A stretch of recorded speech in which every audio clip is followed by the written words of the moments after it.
Hello बच्चों, welcome back to my channel. आज से हम अपनी एक नई सीरीज स्टार्ट कर रहे हैं जो हमारी प्रीवियस ईयर क्वेश्चंस की है। और बेसिकली ये जो क्वेश्चंस हम डिस्कस करेंगे वो फूड एंड न्यूट्रिशन के करेंगे, क्योंकि हमारी एक सीरीज इस समय चल रही है फूड एंड न्यूट्रिशन के सिलेबस की, जो हम एग्जाम पॉइंट ऑफ व्यू से इंपॉर्टेंट शॉर्ट नोट से पढ़ रहे हैं। उसी के साथ साथ हम क्वेश्चंस को भी सॉल्व करेंगे। और जब आपकी वाली सीरीज़ कंप्लीट हो जाएगी, आप पूरा फूड एंड न्यूट्रिशन पढ़ लोगे, तब आप उसके बाद इन फूड एंड न्यूट्रिशन के क्वेश्चंस की प्रैक्टिस कर सकते हो। तो इससे क्या होगा, आपने जो सिलेबस कवर किया है इतने टाइम में, ज़्यादा से ज़्यादा मुझे लगता है अभी हमारे पास 1 महीना शायद लगेगा हमें फूड एंड न्यूट्रिशन के सिलेबस को कंप्लीट करने में। तो उसके तुरंत बाद ही आप इन क्वेश्चंस को प्रैक्टिस कर सकते हो, साथ साथ भी आप इनको प्रैक्टिस कर सकते हो। ठीक है, इसकी PDF मैं टेलीग्राम में डाल दूँगी, इसकी PDF, तो आप वहाँ से प्रिंट आउट निकाल के भी इनकी प्रैक्टिस कर सकते हो। ठीक है, तो ये हमारे अब तक के जितने भी क्वेश्चन हमारे हुए हैं, नेट के, सेट के, PGT, TGT, UPHSC, तो जहाँ से भी मुझे क्वेश्चन मिलते जा रहे हैं मैं अपने उनकी डालती जा रही हूँ। लेकिन सभी क्वेश्चन हमारे कहाँ आए हैं, कहीं ना कहीं किसी न किसी एग्जाम में आए हुए हैं। ठीक है, तो अभी हम इन्हीं की प्रैक्टिस शुरू करेंगे। तो फूड एंड न्यूट्रिशन के सिलेबस के साथ साथ हम फूड एंड न्यूट्रिशन के क्वेश्चन भी प्रैक्टिस करते जाएंगे, ताकि सिलेबस के साथ ही साथ आपके क्वेश्चन भी ख़त्म हो जाएं। ठीक है, तो इस तरीके से हमारी एक यूनिट कंप्लीट हो जाएगी और उसके सिलेबस और उसके क्वेश्चंस की प्रैक्टिस भी हम साथ में करेंगे। चलो, अब हमारा जो पहला क्वेश्चन है वो है zinc deficiency is manifested with following symptoms. ठीक है, तो जिंक डिफिशियंसी जो है उसके सिम्टम्स क्या क्या पाए जाते हैं। तो इन्होंने ऑप्शंस में हमें दिया है डिप्रेस्ड इम्यूनिटी, कि आपकी जो इम्यूनिटी है वो कम हो जाएगी। मतलब अगर आपके अंदर जिंक की डिफिशियंसी है तो आपके अंदर क्या क्या सिम्टम्स पाए जा सकते हैं। ठीक है, तो सबसे पहला क्या है आपका डिप्रेस्ड इम्यूनिटी। ठीक है, डिप्रेस्ड इम्यूनिटी आपकी पहली है, यानी कि जो आपकी इम्यूनिटी है वो वीक हो जाएगी अगर आपके अंदर जिंक जो है कम है तो। ठीक है, और आपका वेस्कुलर कॉम्प्लिकेशंस, यानी कि वेसल्स में आपकी दिक्कत आएगी।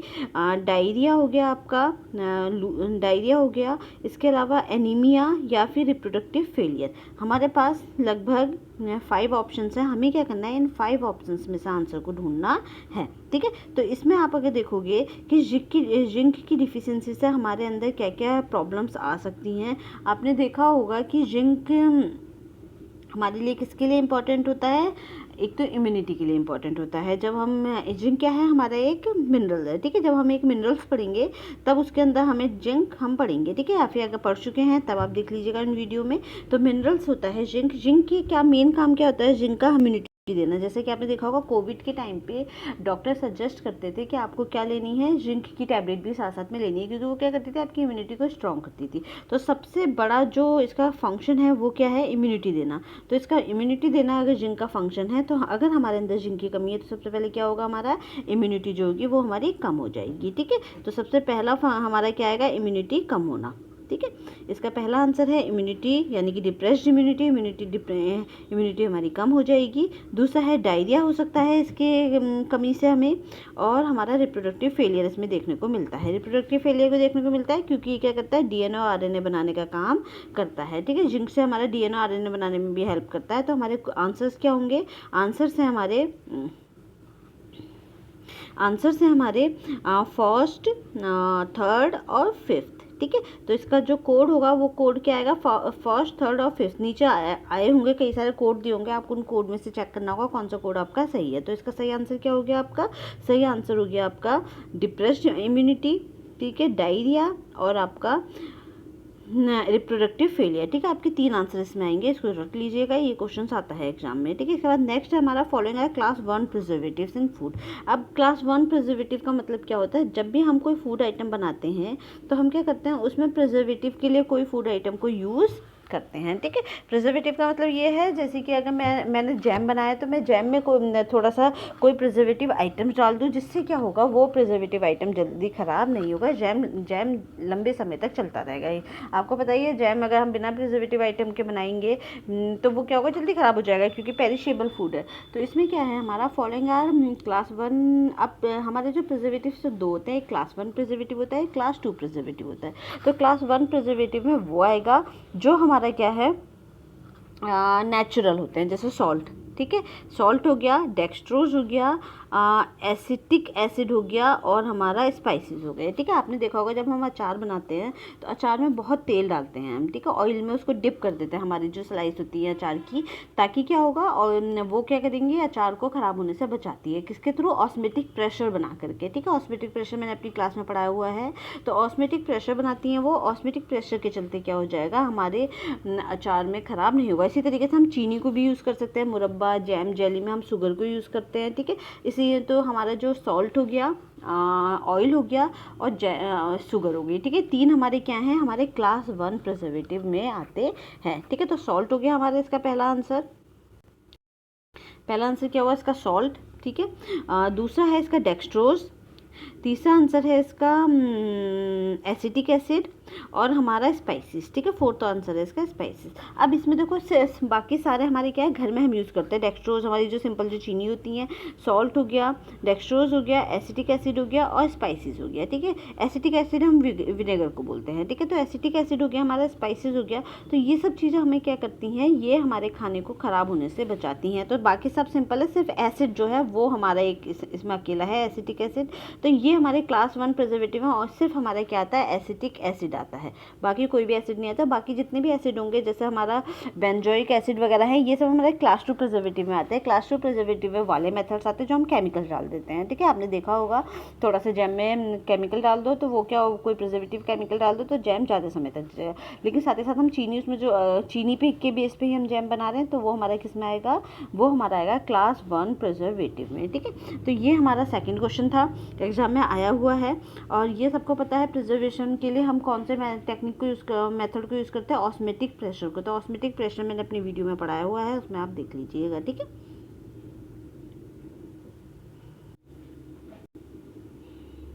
और हमारे इसमें क्या है, स्पाइसेस जो हैं ये भी हमारा इम्पॉर्टेंट रोल प्ले करते हैं प्रिजर्वेटिव की तरह, ठीक है। मतलब ये अगर हम बहुत मसाले डाल रहे हैं अपने खाने में तो उससे भी एकदम से हमारा जो खाना है वो ख़राब नहीं होता है, वो उसको माइक्रो ऑर्गेनिज्म को उसके अंदर ग्रो होने से रोकते हैं, ठीक है। तो ये हमारा क्या है, ये हमारा सेकेंड क्वेश्चन है। फिर थर्ड क्वेश्चन है हमारा, following foods have a high cholesterol content, ठीक है। कोलेस्ट्रॉल क्या होता है, मैंने पढ़ा फैट में, हमने पढ़ा है कि फैट का मतलब क्या, फैट में क्या पाया जाता है, कोलेस्ट्रॉल पाया जाता है। जनरली एनिमल फैट में ही कोलेस्ट्रॉल पाया जाता है, वेजिटेबल सोर्सेज में कोलेस्ट्रॉल नहीं पाया जाता है। यानी कि जो भी ऑयल हमें वेजिटेबल से मिल रही है, जैसे कि हमारा सरसों का तेल हो गया, ठीक है, इन सब चीज़ों में हमारा ऑलिव ऑयल हो गया, सरसों का तेल हो गया, इनमें कोलेस्ट्रॉल नहीं पाया जाएगा। कोलेस्ट्रॉल हमेशा उन्हीं चीज़ों में पाया जाता है, उन्हीं फूड आइटम में पाया जाता है जो हमें कहाँ से मिलती हैं, जो हमें एनिमल फूड से मिलती हैं, ठीक है। जैसे कि हमारा दूध हो गया, मिल्क हो गया, बटर हो गया, नॉनवेज हो गया, एग हो गया, इन्हीं में हमें जनरली कोलेस्ट्रॉल मिलता है। तो ये क्या कह रहा है कि सबसे ज़्यादा कोलेस्ट्रॉल कंटेंट किस में पाया जाता है, तो इसमें ऑप्शन में है butter, cottage cheese, egg yolk, liver और मिल्क। देखो अब देखा जाए तो पाँचों में पाया जाएगा, ठीक है। लेकिन इसमें ये इन्होंने पूछा है कि ज़्यादा हाई कोलेस्ट्रॉल कंटेंट किस में पाया जाता है। तो इसके आंसर हैं हमारे, एक तो बटर में हाई कोलेस्ट्रॉल पाया जाएगा, दूसरा एग योक में पाया जाएगा, एग योक मतलब जो येलो वाला पार्ट होता है, ठीक है, और तीसरा हमारा लीवर में पाया जाएगा, ठीक है। तो इन तीन फूड आइटम में हमारा कोलेस्ट्रॉल पाया जाता है हाई कंटेंट। बाकी हमारा मिल्क हो गया और दूसरा हमारा कौन सा है, कॉटेज चीज़, इसमें इतना ज़्यादा कोलेस्ट्रॉल कंटेंट ज़्यादा नहीं पाया जाता, मैक्सिमम इनसे कम पाया जाता है, ठीक है। तो हमें ये भी देखना है कि इस तरह के क्वेश्चंस भी आ जाते हैं, नेट के एग्जाम का ही क्वेश्चन है कि देखो पाँचों में कोलेस्ट्रॉल है, मिल्क में भी है, कॉटेज चीज़ में भी है, पर इन तीन से इनमें कम पाया जाता है। बटर में ज़्यादा पाया जाएगा, ठीक है, हमारा एग यॉक में ज़्यादा पाया जाता है और लीवर में ज़्यादा पाया जाता है, ठीक है। ऑब्वियसली ये तो सिंपल सी बात है, लीवर में और एग यॉक में तो ज़्यादा होगा ही, क्योंकि जितने भी नॉनवेज चीज़ें हैं, यानी कि हमारी जो मांस और मच्छी वाली चीज़ें होती हैं, जितने भी हमारा नॉनवेज होता है, मीट और मीट प्रोडक्ट्स होते हैं, उनमें हमारा एग योक लीवर पाया जाता है, इनमें कोलेस्ट्रॉल हाई पाया जाएगा। और बटर क्या है, वो मिल्क का कॉन्सनट्रेटेड फॉर्म है, ठीक है, कॉन्सनट्रेटेड फॉर्म है, यानी कि मिल्क से घी के में से ही तो हम बटर को निकालते हैं ना, मिल्क की मलाई में से हम बटर को निकालते हैं, तो उसमें ऑब्वियसली वो क्या है, फैट का कॉन्सनट्रेटेड फॉर्म है बटर हमारे मिल्क का, ठीक है। तो उसमें तो मिल्क से ज़्यादा ही पाया जाएगा। जाएगा, ठीक है। क्योंकि फैट क्या होता है, थोड़ा उसका मॉलिक्यूलर वेट हाई होता है, तो वो फैट क्या करता है, ऊपर ऊपर जम जाता है, इकट्ठा हो जाता है, ठीक है। इकट्ठा हो जाता है हमारे मिल्क के ऊपर, इकट्ठा हो जाता है जम करके, ठीक है। तो ये क्या है, ये हमारा बटर, इसीलिए, और उसी को निकाल के हम क्या बना लेते हैं, ऊपर का फैट निकाल के मलाई जिसे हम बोलते हैं, उसको निकाल के हम उसमें से बटर बनाते हैं, ठीक है। तो बटर क्या, ऑब्वियसली बटर क्या हो गया, फैट का कंसंट्रेटेड फॉर्म हो गया मिल्क में, ठीक है। तो मिल्क बटर में ज़्यादा पाया जाएगा हमारा कोलेस्ट्रॉल, ठीक है। नेक्स्ट है हमारा, अगर हम लिस्ट 1 और लिस्ट 2 को इसको मैच कर रहे हैं, तो सबसे पहला ऑप्शन इन्होंने हमें क्या दिया है, ORS, ठीक है। सबसे पहला क्या है, ORS है। दूसरा ICDS है, mega vitamin A mega dose. MDM है, MDM क्या होगा हमारा, मिड डे मील, ठीक है। मिड डे मील जो हमारा चलता है, ठीक है। और हमारा NNMB है हमारा नेशनल, तो NNMB में हमारा क्या है, नेशनल न्यूट्रिशन मॉनिटरिंग ब्यूरो, ठीक है। तो ये क्या है हमारा, अब हमें इनको मैच करना है लिस्ट सेकंड से। तो ORS क्या होता है, आपको पता ही है ORS क्या होता है, हम कब देते हैं, जब हमारे जब बेबी को या छोटा कोई बच्चा होता है उसको क्या हो जाता है, डायरिया हो जाता है, वॉमिटिंग होती है, ठीक है। तो उसकी बॉडी से जितना भी इलेक्ट्रॉन्स होते हैं और जो वाटर होता है वो निकल जाता है डायरिया के थ्रू या वॉमिटिंग के थ्रू, तो हम उसे क्या देते हैं, ORS देते हैं, ठीक है। ORS घोल आपने देखा होगा, एड में भी आता है ORS घोल के बारे में। ORS क्या है हमारा, ओरल रिहाइड्रेशन सॉल्यूशन, ठीक है। तो इसका मतलब क्या होता है, ORS का मतलब होता है ओरल रिहाइड्रेशन, रिहाइड करता है, मतलब हाइड्रेशन, जो आपकी बॉडी से डिहाइड्रेशन हो गया होता है उस, यानी कि वाटर सारा निकल गया है, तो क्या होगी, बॉडी डिहाइड्रेटेड हो गई है, ठीक है। तो उसको दोबारा से हाइड्रेशन देने का काम करता है ORS, ठीक है, और सॉल्यूशन, ठीक है। तो ये क्या है हमारा, ओरल रिहाइड्रेशन सॉल्यूशन, ठीक है। तो इसको हम ORS बोलते हैं शॉर्ट फॉर्म में। आपने देखा होगा इसमें इलेक्ट्रॉन्स भी आते हैं, जो बॉडी के इलेक्ट्रॉन्स भी, क्योंकि वाटर के साथ चले जाते हैं, तो इलेक्ट्रॉन्स के भी इसके अंदर ऐड होते हैं, जो बच्चों को हम क्या करते हैं, पैकेट फाड़ते हैं और उसको वाटर के साथ मिला करके बच्चे को पिला देते हैं, तो उसको हम क्या बोलते हैं, ORS घोल बोलते हैं, ठीक है। छोटे बच्चों को हम पिलाते हैं। फिर है हमारा ORS में क्या आएगा आपका, तो ORS का आंसर क्या हो गया आपका, हमारा हो गया डायरिया। कब यूज़ कर रहे हैं हम ORS को यूज़ कर रहे हैं जब हमें डायरिया हो रहा है, ठीक है। जब बच्चे को हमारे क्या हो रहा है, डायरिया हो रहा है, तो हम क्या यूज़ करेंगे, उसमें ORS यूज़ करेंगे, ठीक है।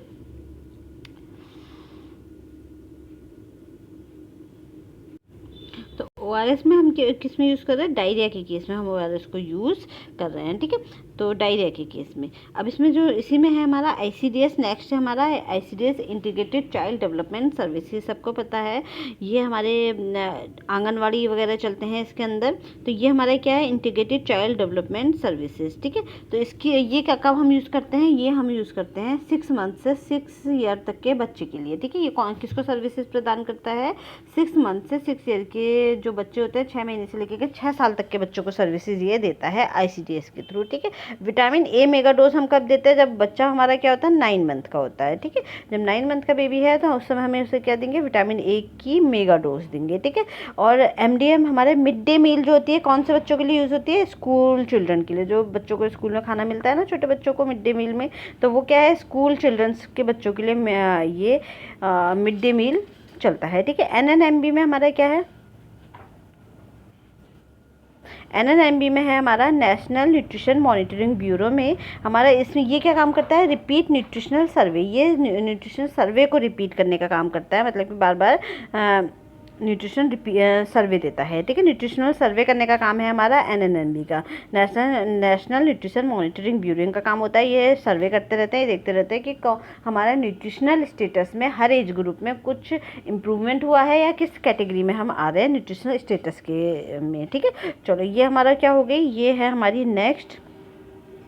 अब ये हमारे इसके क्वेश्चन है, तो A का है 4th, B का है फर्स्ट, C का, इसका अगर आप देखोगे तो इसमें A का क्या है, 4th वाला है, ठीक है, यानी कि ORS क्या है हमारा, डायरिया है, ठीक है। A का 4th वाला है, B का हमारा फर्स्ट है, C का इसमें लिखा हुआ भी है, ORS हमारा डायरिया है, ICDS हमारा 6 मंथ से लेकर के 6 ईयर तक के बच्चों पे काम करता है, विटामिन ए मेगा डोज हमारा 9 मंथ के बच्चे के लिए में हम देते हैं, जब बच्चे की एज क्या होती है, 9 मंथ होती है।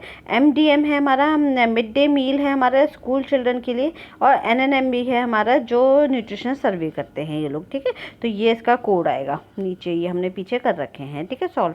अब नेक्स्ट है हमारा which of the following nutrients are responsible for green ring formation in boiled egg, ठीक है। जब हम एग को बहुत ज़्यादा उबालते रहेंगे, जो हमारा अंडा है ना उसको हम एक्सेस बॉइलिंग करते हैं, ज़्यादा ज़्यादा उबालते हैं हम उसे, तो उसकी जो येलो वाला पार्ट होता है, जो एग योक होता है, ठीक है, जो एग योक है उसमें कुछ ना अलग सा ग्रीनिश सा कलर आ जाता है। अगर हम एक्सेस बॉईल करेंगे, ज़्यादा हम उसे बॉईल करते रहेंगे अंडे को, तो उसका जो येलो वाला पार्ट होता है, जो एग योक होता है, उसमें कुछ एक्सेस ग्रीन कलर सा आने दिखाई देने लगता है हमें, ठीक है। तो वो किस कारण से आता है, तो क्या क्या कारण होता है, जब हम एग को बहुत ज़्यादा उबालते रहेंगे, ठीक है, एग को हम काफ़ी टाइम तक उबालते रहे, तो उसमें क्या होगा, ग्रीन रिंग देखने को आपको मिलेगी। तो वो ग्रीन रिंग हमारी किस कारण से दिखाई देती है, एक तो हमारा सल्फ़र और आयरन, ठीक है, आयरन और सल्फ़र। तो हमारे एग के अंदर जो आयरन और सल्फ़र पाया जाता है वो क्या कर देते हैं, रिएक्शन कर देते हैं दोनों मिल करके, तो जिसके चलते उसका जो येलो पार्ट होता है वो ग्रीनिश होने लगता है, ठीक है, ग्रीन रिंग फॉर्मेशन हम उसे बोलते हैं, ठीक है।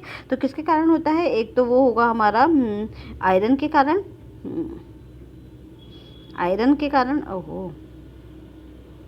आयरन के कारण और सल्फर के कारण, ठीक है। तो फेरस सल्फाइड रिंग भी इसको बोलते हैं, क्या बोलते हैं, फेरस सल्फाइड रिंग इसे बोलते हैं, लिख लीजिएगा, फेरस सल्फाइड रिंग, ठीक है, सल्फाइड रिंग इसको बोलते हैं, क्योंकि फेरस क्या है हमारा एक आयरन का ही फॉर्म है, और सल्फाइड क्या है हमारा सल्फर, ठीक है। तो आयरन और सल्फर मिल करके जब उस जो येलो पार्ट है उसका क्या, एग का जो येलो पार्ट है उसके साथ रिएक्शन करके उसको क्या करने लगता है, ग्रीनिश कलर में लाने लगते हैं, तो उसको बोलते हैं फेरस सल्फाइड रिंग, यहाँ पे बन जाती है, लिख लेना फेरस सल्फाइड रिंग, इसमें लिखना भूल गई हूँ मैं, वैसे ये क्वेश्चन में आता है फेरस सल्फाइड रिंग, ठीक है। तो फेरस सल्फाइड रिंग बन जाती है। फेरस क्या है हमारा एक आयरन का ही पार्ट, आयरन का ही एक फॉर्म है फेरस, और सल्फर हमने किसको बोला है, सल्फाइड बोला है, ठीक है। तो फेरस सल्फाइड रिंग हमारी बन जाती है, आयरन और सल्फर मिलकर के क्या करते हैं, रिएक्शन करते हैं, जिसको उस रिंग को हम क्या बोलते हैं, उस रिएक्शन को हम क्या बोलते हैं, फेरस सल्फाइड रिंग बोलते हैं, ठीक है। फिर इसके बाद नेक्स्ट है हमारा milk should be avoided in the diet of a child suffering from diarrhoea, ठीक है। अगर किसी बच्चे में डायरिया हो रहा है तो हमें क्या करना है, उसके डाइट में से क्या करना है, मिल्क को हटा देना है, ठीक है। तो क्योंकि milk is a high fibre food, क्योंकि क्या है, मिल्क क्या है, एक हाई फाइबर फूड है, ठीक है। एक तो मिल्क में फाइबर नहीं होता है, तो ये क्या है, ये आपका फॉल्स हो गया, सीधे सीधे बता रहा है वो आपका फॉल है। अगर बच्चे को डायरिया है तो हम क्या कर रहे हैं, उसके फूड में से मिल्क को हटा दे रहे हैं, तो ये क्या है, ये ट्रू है। हम अगर डायरिया के केस में हम बच्चे के डाइट में से मिल्क को हटा देते हैं, क्योंकि मिल्क क्या है, मिल्क आपका हाई रेसिड्यू फूड है, तो अगर उसको डाइजेस्ट करने में बॉडी को ज़्यादा काम करना पड़ता है, और डायरिया के केस में बॉडी वैसे ही थोड़ी सी डाइजेस्टिव सिस्टम में थका हुआ होता है, तो अगर हम उसे और भी ज़्यादा काम देंगे तो उस पर और भी ज़्यादा बर्डन पड़ेगा हमारे डाइजेस्टिव सिस्टम पे, तो इसलिए हम उसको डाइट में से हम क्या करते हैं, दूध को हटा देते हैं अगर बच्चे को डायरिया का केस है तो, ठीक है। तो एक तो ये हो गया, तो ये तो ट्रू है हमारा। और जो दूसरा है हमारा, milk is a high fibre food, तो मिल्क में फाइबर नहीं पाया जाता, तो ये क्या है हमारा, फॉल्स हो गया। तो इसका आंसर क्या होगा, थर्ड वाला है, A is correct and R is incorrect, ठीक है। ए तो हमारा करेक्ट है कि हाँ हम हटा देते हैं डायरिया के केस में, अगर बेबी को हमारे मिल्क को हम हटा देंगे, लेकिन उसका जो फाइबर है, फूड में जो फाइबर है, इसका रीज़न ये नहीं है, बल्कि वो हाई रेसिड्यू फूड होता है, बॉडी को उसे डाइजेस्ट करने में थोड़ी मेहनत करनी पड़ती है, इसीलिए हम क्या करते हैं, मिल्क को हटा देते हैं, ठीक है। इसके बाद नेक्स्ट हमारा फोलिक एसिड डिफिशिएंसी रिजल्ट, ठीक है। अगर फोलिक एसिड की कमी है बॉडी में, ठीक है, अगर बॉडी में फोलिक एसिड की कमी है, फोलिक एसिड मतलब विटामिन B9, ठीक है, फोलिक एसिड क्या होता है, विटामिन B9, ठीक है। तो ये अगर हमारी बॉडी में फोलिक एसिड की कमी है, जैसे हम तब क्या होगा, फोलिक एसिड की कमी में हमें क्या बीमारी हो सकती है, तो इसमें क्या क्या दे रखा है, एक तो दे रखा है हाइपोक्रोमिक माइकोसाइटिक एनीमिया, ठीक है, दूसरा है हमारा मेगलोब्लास्टिक एनीमिया, तीसरा है पर्नीशियस एनीमिया, तीसरा है क्रोमिक माइक्रोसाइटिक एनीमिया, ठीक है। ये हमारे पास 4 इन्होंने ऑप्शन दे रखे हैं। तो हमारे जो विटामिन B9 की कमी से यानी कि फोलिक एसिड की कमी से कौन सी वाली होती है, मेगालोब्लास्टिक एनीमिया उसकी कमी से होता है, ठीक है। तो मेगालोब्लास्टिक इसकी कमी से होता है, और हमारा पर्नीशियस एनीमिया हमारे किसकी कमी से होता है, पर्नीशियस एनीमिया होता है विटामिन B12 की कमी में, क्योंकि दोनों कंफ्यूज करते हैं ना। विटामिन B9 में हमारा क्या है, मेगालोब्लास्टिक है, और विटामिन B12 में हमारा क्या है, पर्नीशियस एनीमिया है, ठीक है। नेक्स्ट है हमारा following are the symptoms of diabetes mellitus, ठीक है। डायबिटीज़ के क्या क्या सिम्टम है, ये बड़ा क्वेश्चन देखने को मिलता है, खूब देखा है मैंने ये क्वेश्चन, फेवरेट क्वेश्चन है ये सभी एग्जाम बनाने वालों की, ठीक है। तो इसमें क्या है, followings are the symptoms of diabetes mellitus. तो डायबिटीज़ मेलाइटस के इनमें से क्या क्या सिम्टम्स हो सकते हैं, पॉलीयूरिया। पॉलीयूरिया का मतलब क्या होता है, बार बार वॉशरूम जाना, ठीक है। तो पॉलीयूरिया क्या है हमारा, बार बार वॉशरूम जाना। पॉलीडिप्सिया यानी कि बहुत ज़्यादा प्यास लगना। पॉली हाइपोग्लाइसीमिया यानी कि ब्लड में ग्लूकोज की कमी हो जाना। हाइपरग्लाइसीमिया यानी कि ब्लड में ग्लूकोज जो है वो बढ़ जाना। हाइपोफेजिया, ठीक है। हाइपोफेजिया का मतलब क्या होता है, भूख लग जाना, ठीक है। ज़्यादा ही हमें क्या लगती है, इसमें भूख लगती है, तो वो क्या हो गया, हाइपोफेजिया।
तो हाइपोफेजिया में हमारा क्या है, सॉरी मुझे लगता है ये पॉज नहीं हुआ था।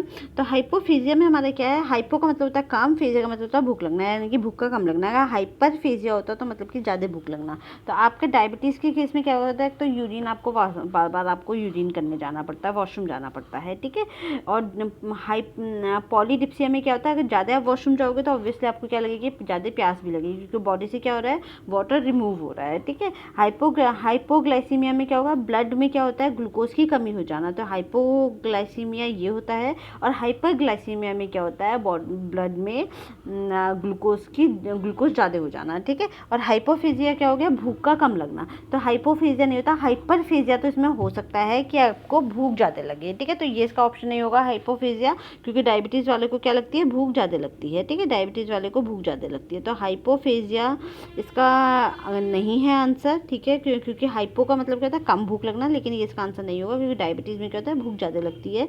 दूसरा हाइपोग्लाइसीमिया इसका नहीं होगा। हाइपोग्लाइसीमिया का रीज़न क्या है, क्योंकि ब्लड में जो डायबिटिक पेशेंट होते हैं उनके ब्लड में ग्लूकोज ज़्यादा हो जाता है, ठीक है। क्यों, क्योंकि उनकी बॉडी में इंसुलिन कम बनता है। इंसुलिन का काम क्या होता है, जो हमारे पेनक्रियाज में इंसुलिन बनता है उसका काम क्या होता है, जितना भी ब्लड ग्लूकोज आ रहा है उसको काम पे लगा देना, ठीक है। लेकिन अगर पेनक्रियाज इंसुलिन बना ही नहीं पा रहा, या किसी कारणवश इंसुलिन अपना काम नहीं कर पा रहा, तो या फिर इंसुलिन की कमी है, तो उससे क्या होगा, बॉडी में ग्लूकोज घूमता रहेगा, ठीक है। बॉडी में ग्लूकोज घूमता रहेगा, ग्लूकोज उससे काम, इंसुलिन ग्लूकोज अपना काम सही से नहीं कर पाएगा, अपनी अपनी जगह पे नहीं पहुंच पाएगा, बॉडी में घूमता रहेगा। तो कौन सी कंडीशन आ जाएगी, हाइपरग्लाइसीमिया आ जाएगी, यानी कि हाइपरग्लाइसीमिया आ जाएगी। यही ग्लूकोज पे बॉडी के अलग अलग बॉडी पार्ट्स में जम करके क्या करता है, उनको हार्मफुल इफेक्ट देता है, ठीक है। तो पॉलीयूरिया हो गया, पॉलीडिप्सिया हो गया, और हाइपरग्लाइसीमिया हो गया।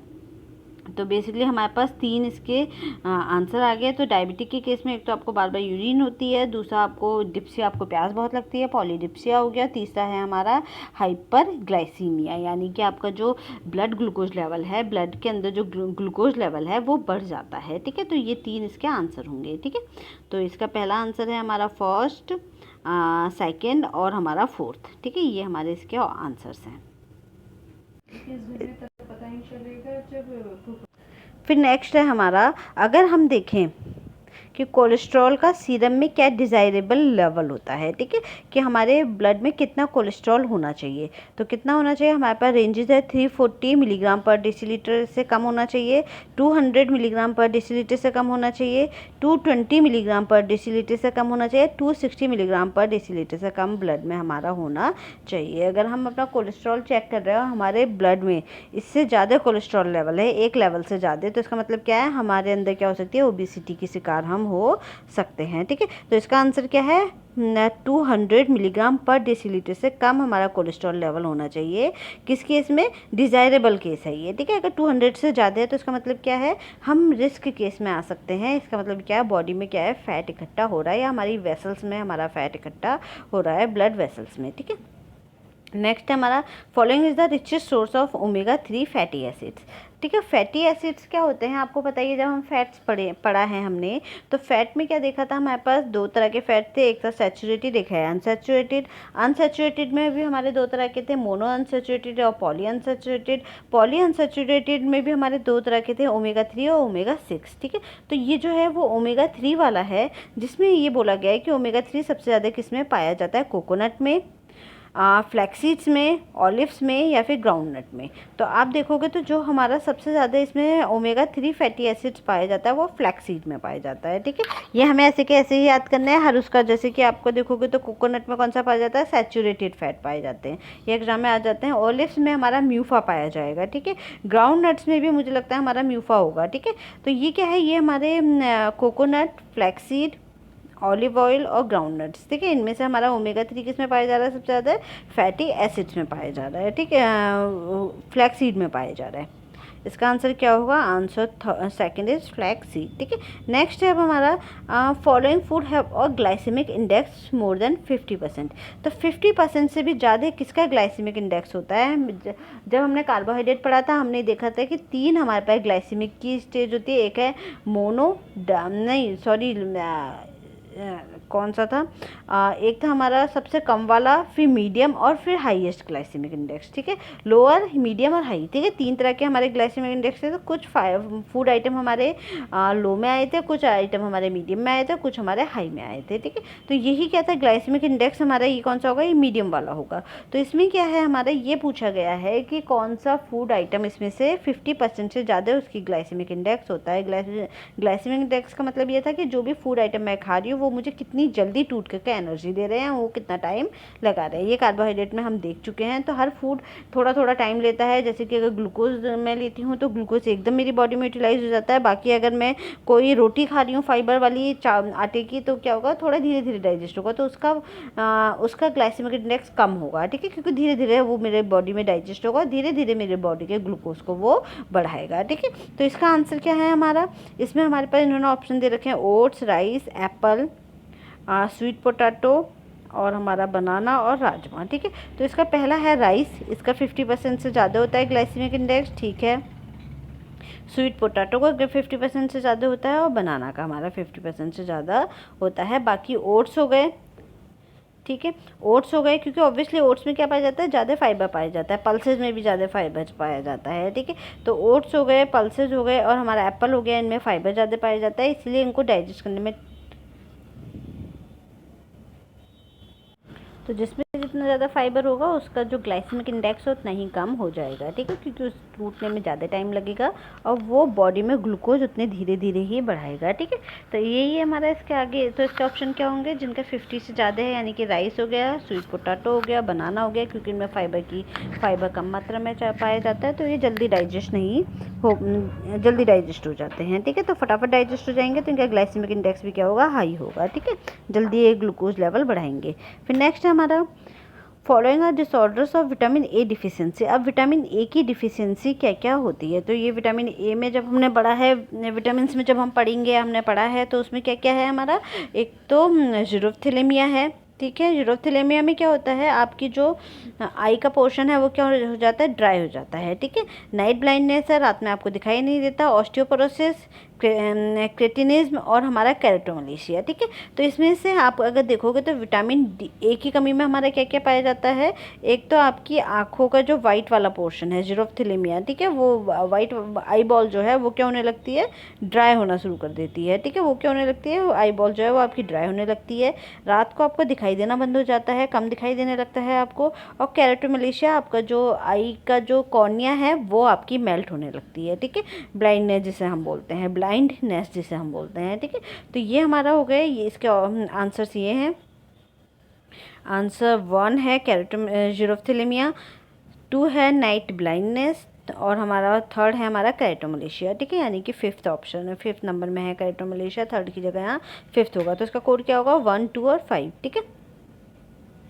ठीक है। अब नेक्स्ट क्वेश्चन है हमारा, following are the criteria for diagnosis of metabolic syndrome, ठीक है। मेटाबॉलिक सिंड्रोम क्या होते हैं, जब आपकी बॉडी का मेटाबॉलिज्म सही नहीं हो, यानी कि आपकी बॉडी के जो ऑर्गन्स है वो सही से काम नहीं कर रहे हैं, ठीक है। तो उनको क्या बोलते हैं, मेटाबॉलिक सिंड्रोम बोलते हैं। सही से वो ग्लूकोज को यूटिलाइज नहीं कर पाएंगे और हमारी बॉडी को एनर्जी नहीं दे पाएंगे, ठीक है। तो वो क्या है, उनको हम क्या बोलते हैं, मेटाबॉलिक सिंड्रोम बोलते हैं। आपने देखा होगा कि ग्रीन टी वाले क्या बोलते हैं कि अगर आप हमारी ग्रीन टी पियोगे, टेटनी वगैरह की ग्रीन टी जो आती है, तो उससे क्या होगा, आपकी बॉडी का मेटाबॉलिज्म बढ़ेगा। तो मेटाबॉलिज्म का मतलब क्या होता है, मेटाबॉलिज्म का मतलब होता है बॉडी जो है अच्छे से काम करने लगेगी, बॉडी की सभी सेल्स अच्छे से काम करेंगी, तो ज़्यादा एनर्जी को यूटिलाइज करेंगी, और इससे क्या होगा, हमारा जो भी हम खाएंगे वो मेटाबॉलिज्म हमारी बॉडी में यूटिलाइज हो जाएगा, हमें मोटापा नहीं होगा। तो ठीक है। तो मेटाबॉलिक सिंड्रोम में हमारे क्या क्या आएंगे, एक तो एब्डोमिनल ओबेसिटी, यानी कि हमारे जो एब्डोमिनल एरिया होते हैं,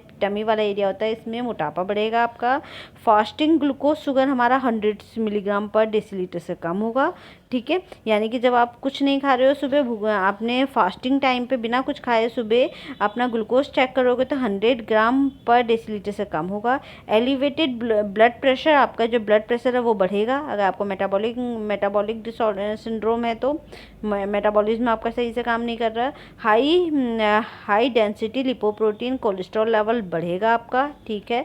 या फिर high LDL low density cholesterol level बढ़ेगा आपका, ठीक है। या तो आपका हाई डेंसिटी कोलेस्ट्रॉल लेवल बढ़ेगा या फिर लो डेंसिटी कोलेस्ट्रॉल लेवल बढ़ेगा, ठीक है। तो अगर आपका मेटाबॉलिक बॉडी का मेटाबॉलिज्म जो है सही से काम नहीं कर रहा है, तो एक तो कौन सी प्रॉब्लम आएगी, आपकी बॉडी जो है जितना भी आप खा रहे हो वो बॉडी उसको यूटिलाइज नहीं कर पाएगी, ठीक है।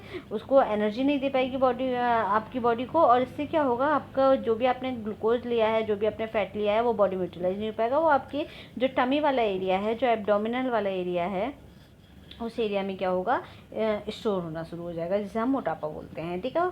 ओबेसिटी वाला एरिया, ठीक है। दूसरा आपका फास्टिंग ग्लूकोज 100 मिलीग्राम पर डेसीलीटर से कम होगा, नहीं ये नहीं होगा, क्योंकि ये आपका फास्टिंग ग्लूकोज उसमें बढ़ेगा, कम नहीं होगा, ठीक है।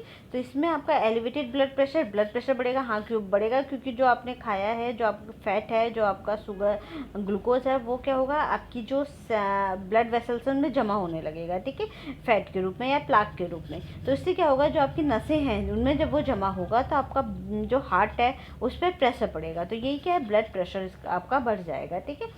दूसरा, हाई HDL कोलेस्ट्रॉल लेवल बढ़ेगा, यानी कि आपका HDL ज़्यादा होगा या फिर LDL ज़्यादा होगा। तो इसका आंसर HDL क्या होता है, हाई डेंसिटी लिपोप्रोटीन, बॉडी के लिए अच्छा होता है, ये हमारा गुड कोलेस्ट्रॉल भी हम इसे बोलते हैं। तो ये बल्कि बढ़ेगा नहीं, ये घट जाएगा, और हमारा लो डेंसिटी लिपोप्रोटीन जो है वो बढ़ जाएगा, ठीक है। तो इसका ऑप्शन क्या हो गए, लो डेंसिटी लिपोप्रोटीन क्या होता है, ये हमारी बॉडी का ये लो डेंसिटी लिपोप्रोटीन हमारा, इसको बैड कोलेस्ट्रॉल भी बोलते हैं, ये नसों में ना जम जाता है, इसके चलते क्या होता है, ब्लड प्रेशर बढ़ता है, ठीक है। तो हमारा अगर हमारे अंदर मेटाबॉलिक सिंड्रोम है तो हमारा LDL बढ़ेगा, ठीक है। और अगर हमारी बॉडी सही काम कर रही है तो हमारा LDL बढ़ेगा नहीं बल्कि घटेगा, और HDL बढ़ेगा, हाई डेंसिटी लिपोप्रोटीन बढ़ जाएगा और LDL घट जाएगा। लेकिन अगर मेटाबॉलिक सिंड्रोम है तो उसमें LDL बढ़ जाएगा और जो HDL है, जो हाई डेंसिटी लिपोप्रोटीन है, वो घट जाएगा, ठीक है। अच्छा वाला घट जाएगा, बुरा वाला बढ़ जाएगा, ठीक है। तो हार्मफुल वाला बढ़ जाएगा।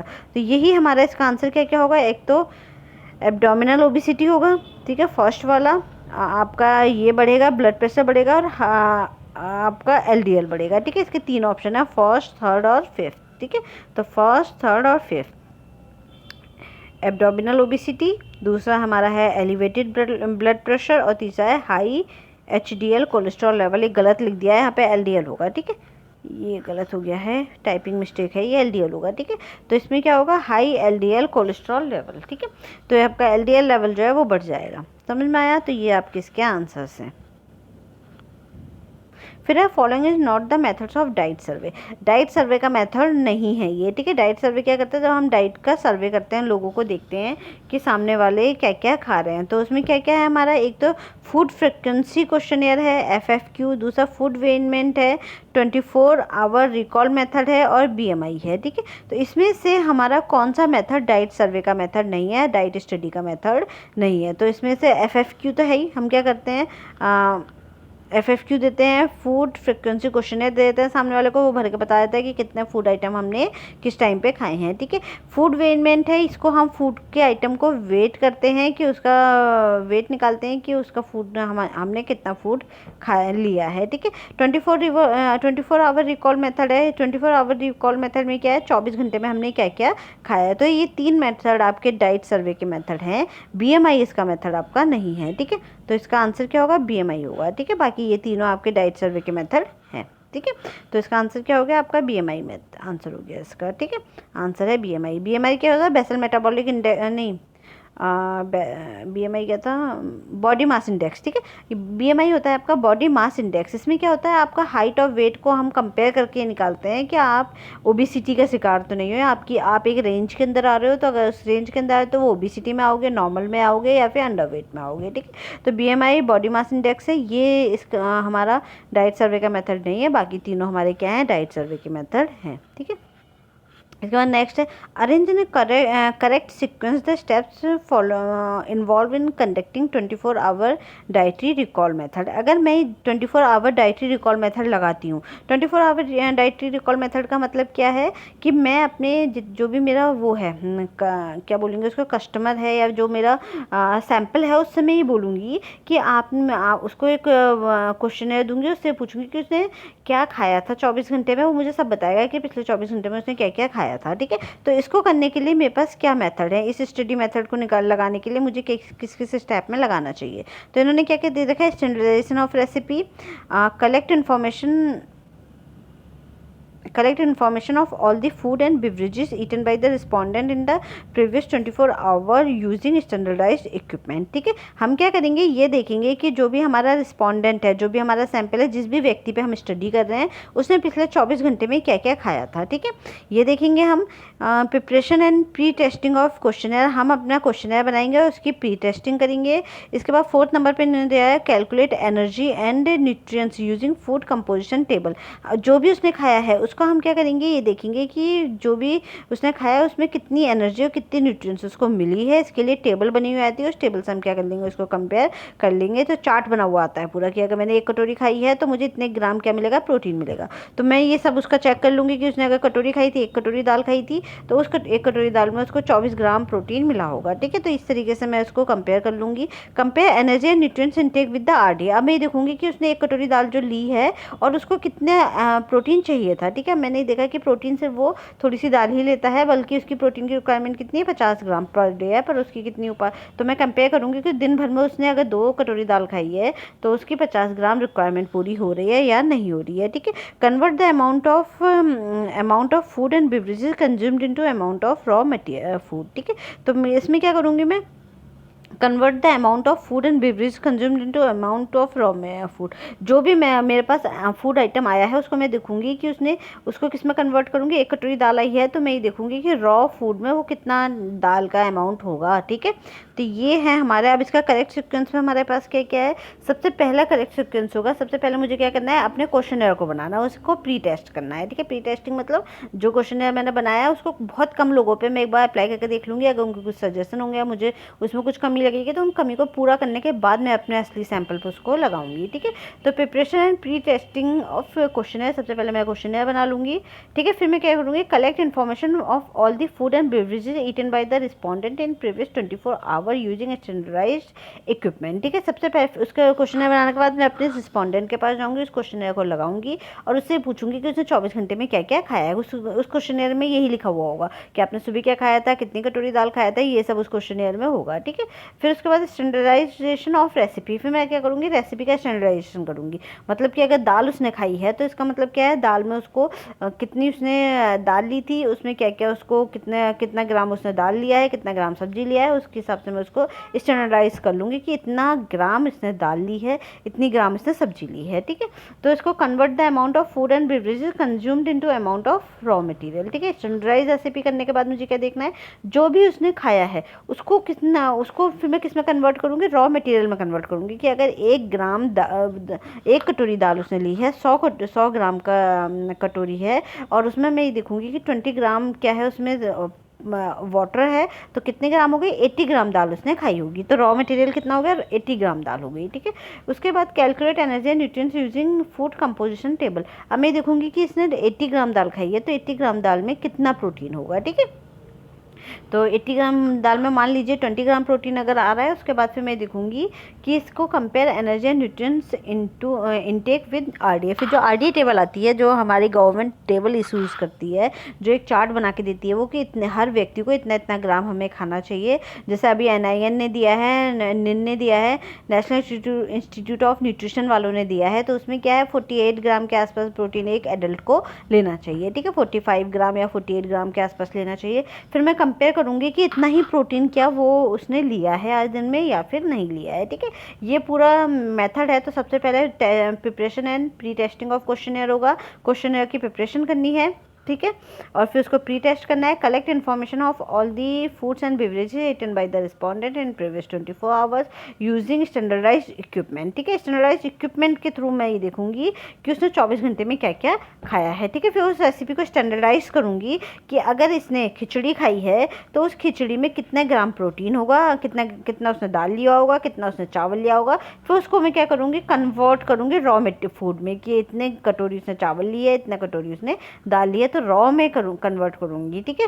उसके बाद मेरा क्या हो गया, फिर मैं देखूँगी इतनी रॉ फूड जो है, यानी कि 1 कटोरी दाल से उसको कितना प्रोटीन मिला होगा, कितना उसको कैलोरी मिली है, कितने फैट्स मिले, कितने विटामिन और मिनरल्स मिला है, कितना कितना ग्राम। और फिर मैं उसको कंपेयर कर दूँगी आरडीए के साथ कि आरडीए में इतना ग्राम अगर उसे प्रोटीन लेना चाहिए था, तो इसके जो इसने आज दिन भर खाया है 24 घंटे में, क्या उसे इतना प्रोटीन मिला है या फिर नहीं मिला है, ठीक है। तो ये हो गया हमारा, ये है हमारा 24 आवर रिकॉल मेथड का प्रोसीजर है। स्टेप्स है, इनको पढ़ लीजिएगा, आसान सा है, वैसे ऐसा कुछ नहीं है। जिसने थोड़ा बहुत भी काम किया है अपने BSc में, ये सब क्लास में सिखाया जाता है, हमने सब ये यूज़ किए हुए हैं मेथड। तो ज़्यादा टफ नहीं है, अगर आपने अपने BSc में पढ़ा है तो आप कर सकते हो। जिनको इंग्लिश की प्रॉब्लम है, यानी कि बड़े बड़े सेंटेंस आ रहे हैं, तो इन्हें अपने सिंपल लैंग्वेज में लिख लो। जैसे pre testing and preparation and pre testing of questionnaire में क्या है, जो भी आपने क्वेश्चनर बनाया है, जो भी आपने प्रश्नावली बनाया है, उसको क्या करना है, पहले प्रिपेयर कर लेना और टेस्ट कर देना है, ठीक है। तो सिंपल लैंग्वेज में आप उसको लिख सकते हो, ठीक है। फिर नेक्स्ट हमारा absorption of calcium from the duodenum is promoted by, ठीक है। तो हमारा जो कैल्शियम है उसको एब्जॉर्ब करने के लिए, ठीक है, ड्यूडेनम में कौन प्रमोट करता है, ड्यूडेनम क्या होता है, जो हमारी स्मॉल इंटेस्टाइन है, इसको ऊपर वाला पार्ट को हम क्या बोलते हैं, ड्यूडेनम बोलते हैं, ठीक है। तो ये मैंने पढ़ाया भी था जब हमने डाइजेशन वाला चैप्टर पढ़ाया, तो उसमें पढ़ाया गया है। और कैल्शियम वाला चैप्टर भी जब पढ़ाया है तो उसमें भी पढ़ाया जाएगा ये, कि आपको कैल्शियम के लिए कौन से विटामिन की ज़रूरत होती है, ताकि कैल्शियम क्या हो, आपकी बॉडी में अच्छे से एब्जॉर्ब हो पाए, ठीक है। तो कौन से विटामिन की ज़रूरत होती है, विटामिन डी की ज़रूरत होती है। इसीलिए अगर आपके अंदर कैल्शियम की कमी है तो डॉक्टर क्या देता है, आपको विटामिन डी भी देता है, ताकि आप विटामिन डी भी खाओ, तभी आपकी बॉडी में कैल्शियम जो होगा वो एब्जॉर्ब होगा, ठीक है। तो vitamin A, B, C, D में क्या होगा, डी इसका आंसर है, यानी कि विटामिन डी आपकी बॉडी को, यानी कि आपकी बोन को हेल्दी बनाने में हेल्प करता है। उसका काम क्या होता है, उसका काम ये होता है स्मॉल इंटेस्टाइन से कैल्शियम के एब्जॉर्प्शन को बढ़ाना, ताकि आपका जो बॉडी है वो अच्छे से एब्जॉर्ब कर पाए कैल्शियम को, ठीक है। तो ये विटामिन डी करता है वाला काम। फिर नेक्स्ट है हमारा the HbA1c level above which a person is diagnosed as the diabetic is, ठीक है। डायबिटीज़ है अगर किसी पर्सन को तो उसका टेस्ट किए जाते हैं कई सारे, जैसे कि फास्टिंग ग्लूकोज देखा जाएगा, उसका सुबह का खाली पेट कितना उसका ग्लूकोज हो रहा है, फिर खाने के 2 घंटे बाद देखते हैं हम, ओरल टॉलरेंस लेवल जिसे बोलते हैं, ठीक है। और उसके बाद एक और टेस्ट किया जाता है जिसको बोलते हैं HbA1c, हीमोग्लोबिन A1c टेस्ट होता है। इसमें क्या होता है, अगर ब्लड में हमारे बहुत टाइम तक ग्लूकोज घूमता रहेगा, ठीक है, तो क्या करता है वो कुछ बॉन्ड्स बना लेता है ब्लड के साथ, तो उन्हीं बॉन्ड्स को हम चेक करते हैं। तो वहाँ आपका जो ये HbA1c बॉन्ड जो है वो आपका अगर 6.5 से ऊपर आता है, ठीक है, 6.5 से ज़्यादा आता है, तो आपका इसका मतलब क्या है कि आपका जो कैंडिडेट है जिसका आपने टेस्ट किया वो किसमें है, डायबिटिक में वो है, ठीक है। तो अगर 6.5 से नीचे आता है तो ये कोई तो वो रिस्क फैक्टर उसमें नहीं पाया जाएगा, लेकिन 6.5 से ऊपर है तो रिस्क फैक्टर पाया जाएगा, क्योंकि ग्लूकोज का काम क्या है आपकी बॉडी में जल्दी से यूटिलाइज हो जाना। अगर वो जल्दी से यूटिलाइज नहीं हो पा रहा तो इसका मतलब क्या है, वो एक बॉन्ड बनाएगा, बॉन्ड बनाने के बाद क्या होगा, वो बॉन्ड बना ग्लूकोज बॉन्ड बनाता रहेगा ब्लड के साथ और बहुत लंबे समय तक वो बॉन्ड ज़्यादा बढ़ता जाएगा, ठीक है। इसी को हम कौन सा टेस्ट बोलते हैं, HbA1c टेस्ट बोलते हैं, ठीक है। ये हम डायबिटिक पेशेंट के केस में करते हैं, ठीक है। अब इसके बाद के जो क्वेश्चंस हैं वो हम कल के नेक्स्ट क्लास में देखेंगे। तब तक के लिए thank you everyone, have a nice day.